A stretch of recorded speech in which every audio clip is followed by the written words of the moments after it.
সাথে লা ইলাহা ইল্লা আনতা সুবহানাকা ইন্নী কুনতু মিনাজ জালিমিন। তুমি ছাড়া কোনো ইলাহ নাই, কোনো উপাস্য নাই, মাবুদ নাই, তোমার পবিত্রতা ঘোষণা করছি, আমি জালিমদের অন্তর্ভুক্ত হয়ে গেছি। ইউনূস আলাইহিস সালাম যখন কাঁদতেছিলেন, আল্লাহ রাব্বুল আলামিন সেই কান্না শুনেছিলেন কিনা বলেন? শুনছিলেন কিনা? শুনতে পেয়েছিলেন কিনা?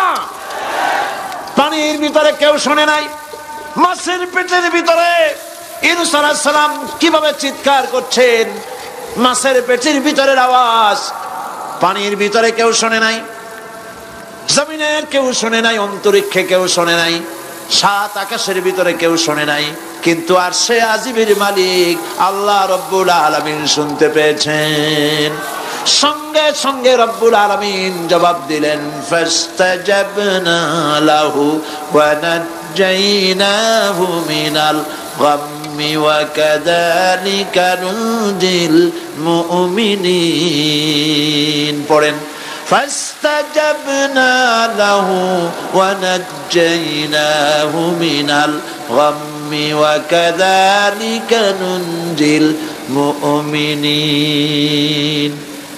আমি ইউনূসের ডাকের জবাব দিলাম। কে বলতেছেন? বড় করে বলেন, কে বলছেন? আল্লাহ। সুবহানাল্লাহ। আপনারা কি ভয় পাইছেন? ভয় পেয়েছো মুসলমান? আল্লাহ রাব্বুল আলামিন বলেন, আমি আমার ইউনূসের ডাকের জবাব দিলাম। শুধু জবাব দেই নাই, আমি ইউনূসকে তার মাছের পেটের ভিতর থেকে বাঁচায় দিলাম। মাছের পেটের মধ্যে বেদনা শুরু হয়ে গেল, এমন বেদনা হয়েছে মাছ এখন বমি না করে পারে না। কথা বুঝতে পেরেছ? মাছ এখন বমি না করে পারে না। পানির উপরে মাছ ভেসে উঠল। আল্লাহ কোরআন শরীফের ভিতরে বলছেন, মাছ সাতরায়া কিনারায় চলে গেল, ইউনূস আলাইহিস সালামকে বমি করে ফেলে দিল। ইউনূস আলাইহিস সালাম বেঁচে গেলেন।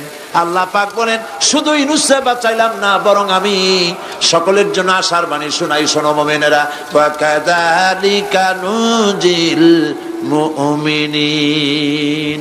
মুমিন বান্দা যারা, যত বড় বিপদ আসুক আমারে ডাকো, আমি বিপদ দিয়ে বাঁচাই দেব। সুবহানাল্লাহ। বিপদ থেকে আমি বাঁচাই দেব। আল্লাহ পাক বলেছেন, ফাইন্না মাআল